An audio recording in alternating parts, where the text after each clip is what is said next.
En el componente principal he creado antes un contador para saber cuántos eventos de saludo había recibido.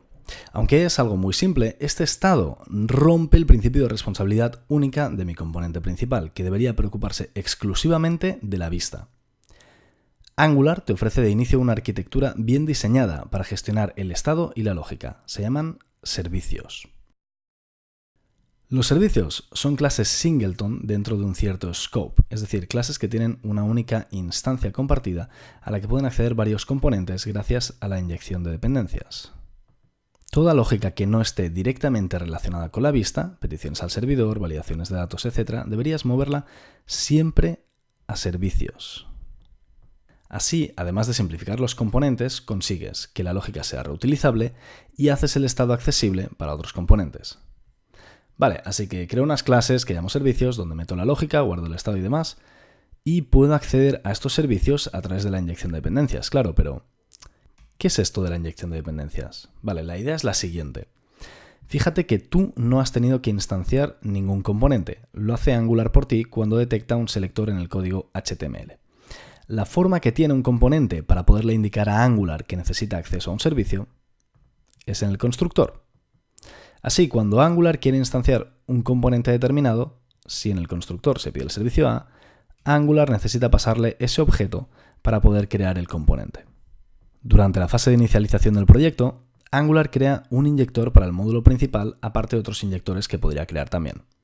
El inyector es un objeto que se encarga de crear y guardar las dependencias de clase en su módulo para inyectarlas cuando sea necesario. Recuerda que los servicios son objetos singletons dentro de un cierto ámbito. Eso significa que el inyector instancia el servicio una vez y luego comparte ese objeto con todos los componentes del módulo que lo necesiten.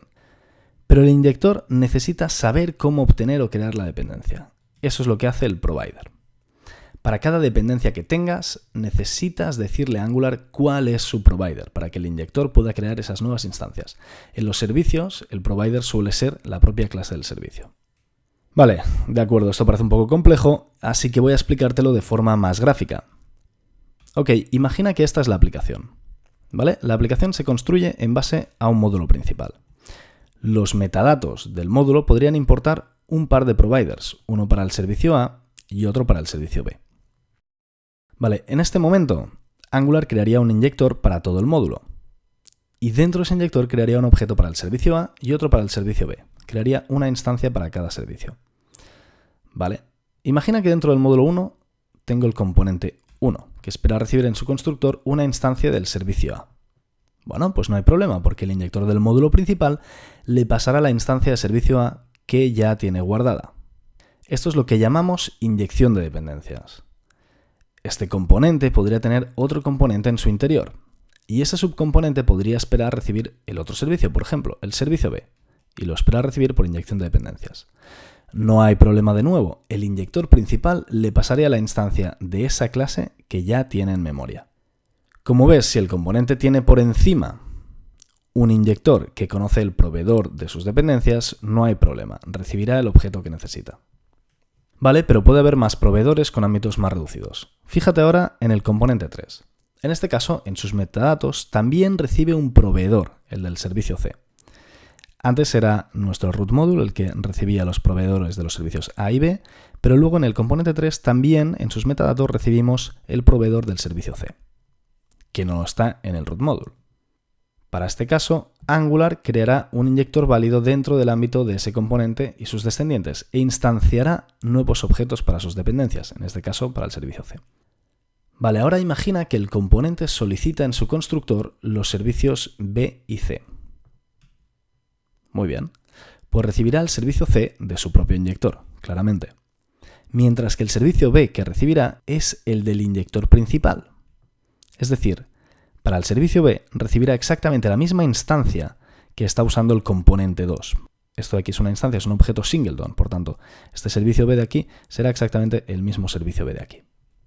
Bueno, pues la mejor forma de asimilar esto de la inyección de dependencias es crear un servicio para ver cómo funciona realmente. Usaré como ejemplo el típico servicio de log. Vas a crear un servicio que se encargue de abstraer las salidas por consola. Antes de nada, crea un nuevo archivo en el directorio app, new file, y llámalo logger.service.ts. Vale, ahora aquí dentro vamos a exportar una clase, export class, llamada logger_service. Y dentro tienes que crear un método para mensajes de log. Recibo un mensaje de tipo string y básicamente hago un console log de ese mensaje. Y lo mismo para los mensajes de tipo error y de tipo warning. Voy a crear los métodos error y warn que van a llamar a console.error y console.warn. Genial, tienes tu primer servicio. Recuerda que para usarlo en un componente necesitarás recibirlo por inyección de dependencias. Así que voy a inyectarlo y usarlo en appcomponent.ts. Primero inyecto el módulo ECMAScript 6, hago un import from .logger_service y la clase que estoy exportando ya, el servicio se llama logger_service. Vale, estoy importando la clase ECMAScript 6 y ahora la voy a inyectar. Recuerda que esto se hace pasando la clase del servicio en el constructor. Entonces aquí dentro del constructor de appComponent, no lo tengo creado de hecho, voy a crear este constructor. Dentro de este constructor voy a pasar un objeto private, lo voy a llamar logger, así es como voy a llamar a mi servicio aquí dentro. Y le estoy diciendo que esto es de tipo logger_service. En el momento en que yo hago esto en el constructor, Angular entiende que necesita pasarme un objeto de tipo logger_service, una instancia de objeto logger_service, y asociársela a mi variable interna o a mi dato miembro logger. A partir de este momento yo ya puedo utilizarlo donde quiera. Por ejemplo, aquí donde tengo este console log, podría hacer en lugar de console log message, podría hacer this.logger.log de mi message. Podría utilizar mi servicio logger interno. Ojo, esto está muy bien, he creado un servicio, lo estoy inyectando en mi componente para poderlo usar, pero recuerda que Angular necesita saber cómo crear este logger_service y para eso tengo que declararlo en algún lado, tengo que declarar su proveedor. En este caso voy a hacerlo en el módulo principal, en app.module.ts, voy a importar la clase de ECMAScript 6 desde su archivo, from.logger_service, voy a importar este logger_service. Y ahora ya sí, fíjate que tengo aquí un elemento en los metadatos del módulo que se llama providers, aquí ya le puedo pasar directamente este logger_service. Ahora sí, al módulo principal le estoy pasando el provider, la clase que me permite instanciar objetos de tipo logger_service, y por tanto, cuando Angular quiera construir mi componente, dirá, ostras, este tío necesita un logger_service, voy a crearlo, o si ya tengo esa instancia creada, se la paso directamente, se la asigno a logger, y a partir de aquí mi componente ya puedo utilizar este objeto, esta instancia del objeto logger. Ahora sí, ya tengo todo lo que necesitaba. Si ejecuto mi servidor de desarrollo, ya lo tengo ejecutando de hecho, puedo venir aquí a la vista, escribo algún nombre, esto me sale por consola ahora mismo con el console log porque esta función addName no la he cambiado para nada, pero en cambio, si yo hago un clic sobre este hello lo que sea, fíjate que este mensaje de hello me viene del servicio logger que he creado. Es decir, tengo la misma salida de antes, pero en realidad viene de mi nuevo servicio logger. Recuerda, recapitulando rápido, creas tu servicio, es una clase de ECMAScript 6, tal cual. A partir de aquí necesitas declararla en algún lado, como por ejemplo en tu módulo principal, en la sección de providers de los metadatos, y luego la inyectas por inyección de dependencias.